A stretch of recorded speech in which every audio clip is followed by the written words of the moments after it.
Hello, everyone. It's a pleasure for Gada and me to be here, if only by video. On March 7th and March 12th of this year, Gada and I initiated a series of interrelated workshops entitled Using Liberatory Pedagogy in Our Communities and Classrooms, Sudan. These had been built on previous workshops that dealt with pedagogy, innovation, and community activism.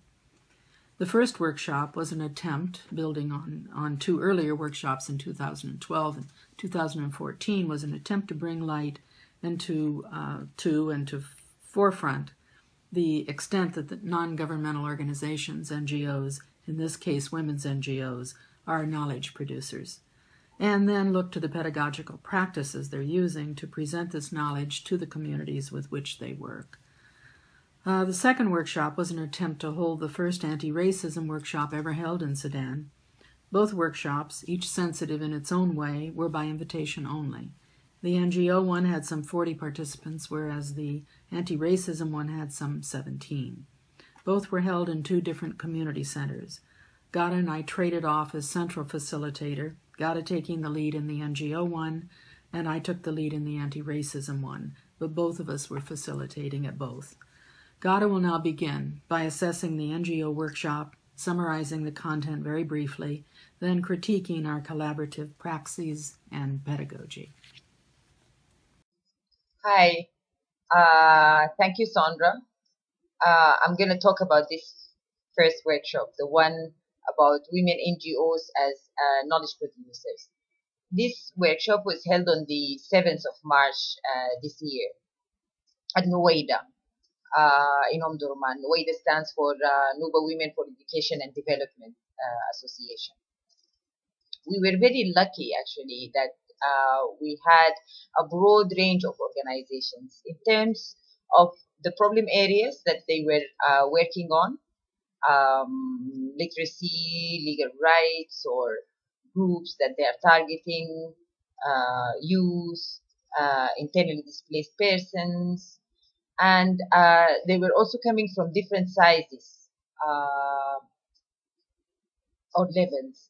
And this we looked at as two broad categories. Some of the organizations there were more urban and highly politicized ones, while others were more rural and community-based. The workshop aimed to provide a self-assessment, a platform for NGOs to self-assess the process of knowledge production and the tools that are used to transfer that knowledge. For example, when new knowledge is discovered about the community, we asked what techniques and tools are employed and the kind of leadership or decision-making processes that are utilized. We asked also that how this knowledge is transmitted, what happens to it, how it is packaged, and how does it get transmitted into a future project? Is it as a lessons learned set, or is it as best practices? And moreover, we talked about working with communities would entail some ethical considerations about, for example, what is being brought into the community. So therefore, we asked how involved are the members of the community in the decision making, in the ownership of these new ideas, what are the kinds of ethical considerations in developing the pedagogical strategies that are used during the project. So would, for example, the knowledge transfer be carried out using dyads or a larger circle? Would it be a dialogue between the learners and facilitators? Would they, for example, name their own ways of learning? Would the transfer come through mutual identification, or by observation, or by consciousness raising, or self-help, or participant observation, or doing knowledge on the ground, or applying it? So are they, as NGO facilitators, constantly conscious of their pedagogical strategies. I mean, that was the main question here. Should they, for instance, make all participants aware of those strategies? Should be an ethical consideration, basically. Honesty about what is being done and how it is being done. Non-manipulation.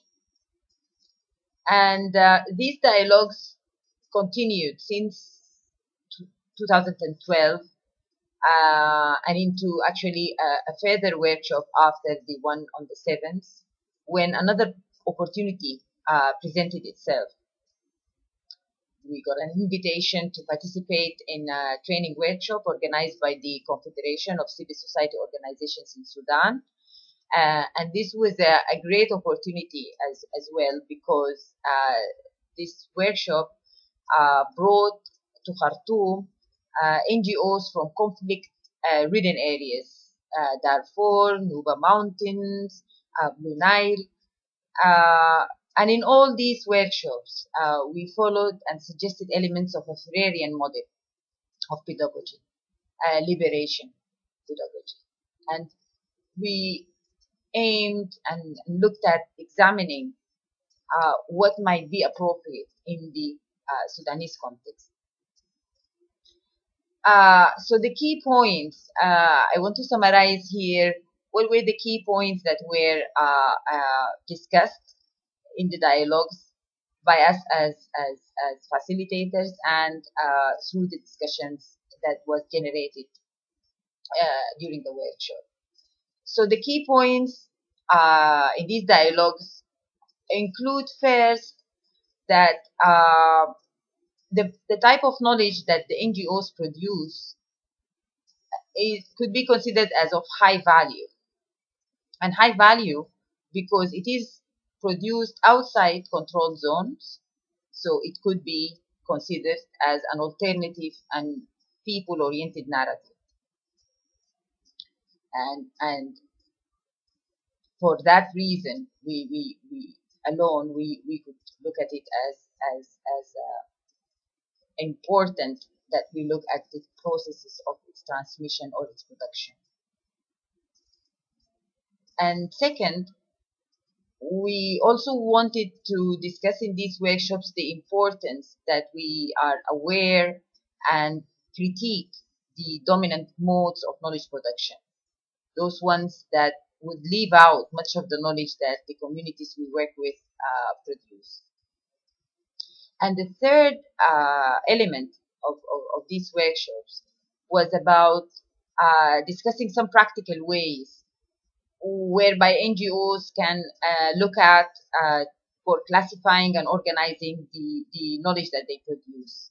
And we focused in those on techniques that are offered by the new field of knowledge management. The participants' discussion raised several points, but they could be also summarized in about three main areas. Some of the comments were consensus comments on the difficulties that are inherent in the political situation in Sudan. Authoritarian rule, conflict, poverty, nepotism, corruption, sanctions, and a set of discussion questions where participants who touched on theoretical issues like knowledge and power. And this led into quite a vibrant discussion on knowledge sharing, the problems of it within and among organizations, but also about the ownership of the knowledge that is produced and the power relationship between the donor and the sister organizations. And a number of points also were talked about with participants talking about how they would go about handling the knowledge in their organizations. Some specific questions on the types of knowledge that they feel that they are producing. Since we started in 2012, a few down-to-earth experiences have materialized, in our opinion, from these workshops and these ongoing discussions with some of the leading NGOs. One of the projects, for example, was just started with SWORD, which is the Sudanese Organization for Research and Development. And this is quite a sophisticated and relatively well-equipped NGO, headquartered in Khartoum, but has regional offices in eastern Sudan. And the project is about capturing the information they produce in their legal aid project, which aims to collect evidence and help with the research inquiries into the social status law. Another project is about to start for developing a knowledge management strategy and training the staff of the Enlightenment and Knowledge NGO. And this NGO is based in Niala in Darfur, and the target group are relatively different from SWORD's. The Enlightenment and Knowledge NGO really works mostly with communities who have not made it to Khartoum. We felt, and it became clear to us, that our work is not only opening up opportunities for our future projects, but is also generating and influencing maybe or stimulating projects in other organizations. And this actually makes us happy. Sondra now will discuss the second workshop. The second workshop, entitled Training the Trainers, Building a Cadre of Facilitators of Workshops Dealing with Diversity, was held at another community center in Khartoum on March 12th of this year. The aim was to train youth and others who do community work in some methods that can be applied in helping others recognize their own lack of understanding of diversity and to acknowledge their own racism and ethnocentrism in the process. We aim to draw attention to the hierarchy within the general categories, so-called Arab and so-called African, that are the pervasive terms used in Sudan. Sudan has been ridden with fixed notions about racial categories and the perceived characteristics that accompany someone's race. And when I use race, I'm putting it in italics each time. And how people have acted on these unverifiable notions, some of which might have foreshadowed armed conflict and fuels it. People, both groups and individuals, are unwilling or unable to let go of their long-held prejudices against particular groups. Tensions have built up, making conflict resolution difficult, if not impossible. Our assumption was that launching small anti-racism workshops and hopefully having them spread throughout the country could make some small contribution to reducing some of these tensions by reducing racism. So we started out by giving some general guidelines to the participants who had volunteered to learn how to facilitate anti-racism workshops. Using critical pedagogy, we aimed at making a contribution, as I said, to ending racism. However, we misjudged a number of things and learned a great deal ourselves in terms of our own pedagogy. After self-introductions, we requested the participants agree on our mission, which was simple enough.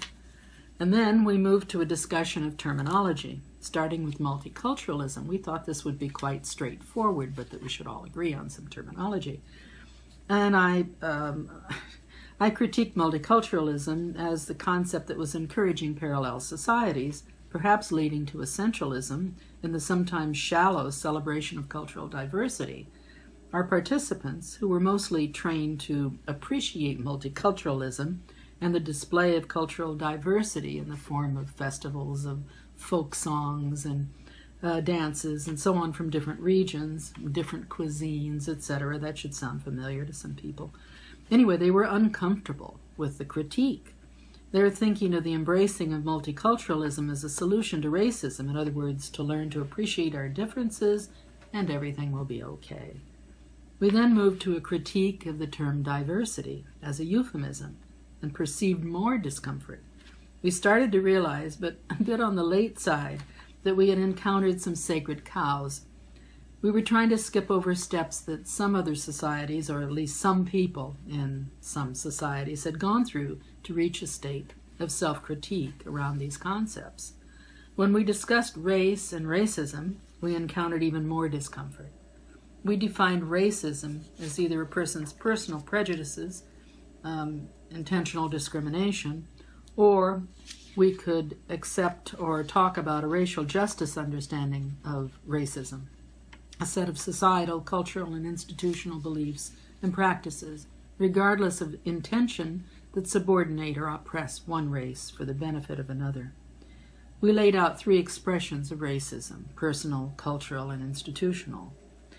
We should have had them develop a definition themselves and tried to work with it or deconstruct it, but gently. Next, we stated, with regard to those in the workshop who'd been subjected to racism and may have internalized racism, that they might want to tell us a bit about that experience.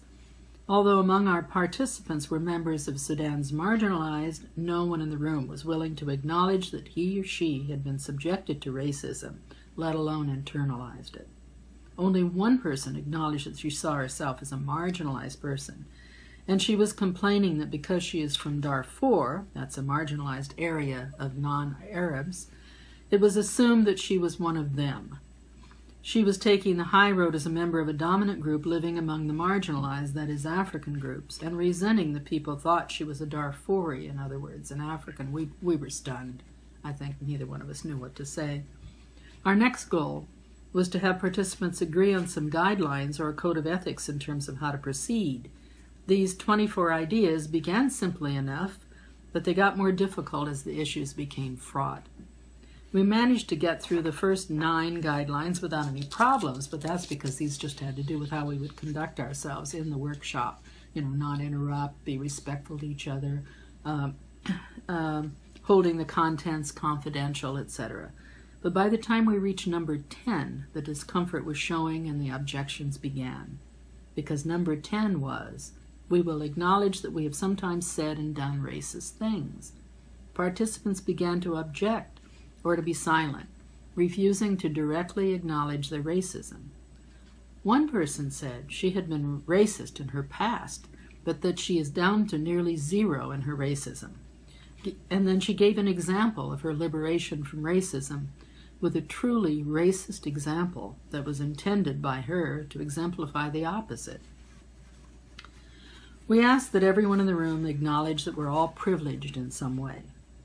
We discussed taking responsibility and not blaming others for our racism. Participants were relatively silent, seemingly acquiescing to these 2 ideas. But by the time we had reached number 19 and were asking them to critique color blindness, we ran into opposition. To them, color blindness was a positive act, that is, to gloss over racial and ethnic differences. Some participants claimed that they did not notice racial or ethnic differences and implied that they would continue that process. However, it was perhaps number 20 that people rebelled against the most. We asked them to work on dismantling the Sudanese skin color codes, which they saw as not symptomatic of racism, but simply descriptive. We realized that we should have used the term critique instead of dismantling. To Sudanese, dismantling meant too much of a behavioral change and too quick. Sudanese are tenacious about their color codes. They refer to people as blue or green or brown or pink, and they denied that they attributed any negative attributes to any of them. We got additional opposition to number 21, asking that participants acknowledge that race has no scientific basis. They seemed to view this, those of the people in the room who saw themselves as trained in science, seemed to view this as some sort of attack on science, and forwarded genetics as a valid mode of categorization. The rest of the 24 guidelines went by without incident.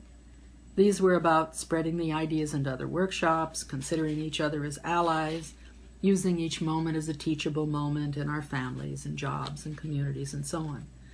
The next section facilitated by Gada, went by without incident. She laid out in much less radical and sensitive terminology what an inclusive workshop of anti-racism would look like.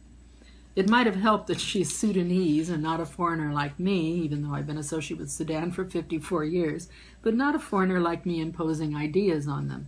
But it was also less personal, that section. We were no longer asking them to acknowledge things related to themselves, but to act in particular ways in the community, sharing their stories, using everyday language, taking action that would benefit everyone, community building, and so on. These were activities that most of the people in the room saw themselves as already engaged in. The last section of the workshop was supposed to be a discussion among all of us, telling stories of our own racist behavior or behavior we had observed in others, and calls for action. However, by then, Gada and I realized that we had taken the participants far too fast and had threatened the core of some of their culture that they were not willing to give up.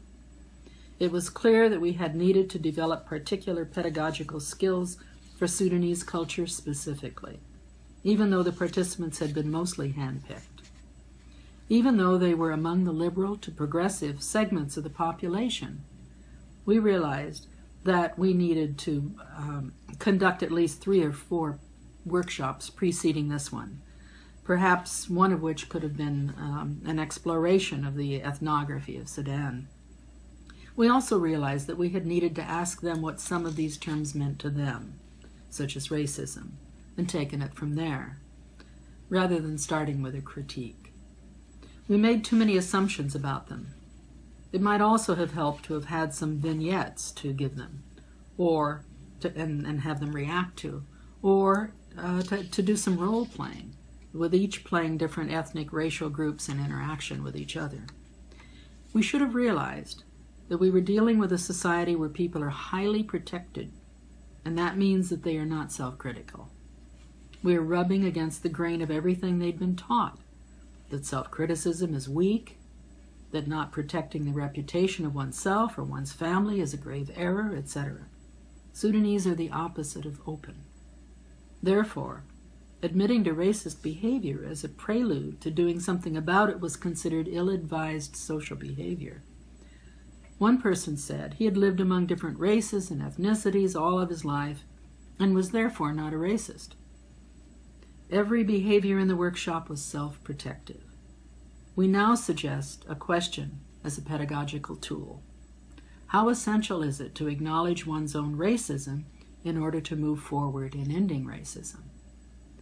We've since embarked on the so-called Sudanization of the diversity workshops material, and we hope to start another series of smaller groups working particularly with youth. Gada will now make some concluding remarks. Thank you. I want to conclude by saying that Sudan presents a very rich, underdeveloped, relatively, very challenging, but very rich research landscape for theoretical, pragmatic, multidisciplinary, etc. Inquiries. In these workshops, we focused on pedagogy and liberation in these challenging situations and context of heterogeneity, which is present in Sudan in almost every aspect, along with multiple forms of oppression. Despite all odds, knowledge is being produced by old actors like the state, the universities, and by new actors such as NGOs, youth groups, IDPs, diaspora. And this is in fact a good time to tell you about our current project in this long Ferrarian inspired collaboration. We're co-editing a book that was generated for the most part from a symposium we co-organized in Khartoum in February this year as well. And the tentative title of the book is Networks of Knowledge Production in Sudan, Identities, Mobilities, and Technologies, and that we hope will come out next year. Our contributors engage in the redefinitions and the broadening of these concepts, their linkages, their intersections, investigating methods and ethics and approaches that we think are at once culturally specific to Sudan and are also transnational. Thank you.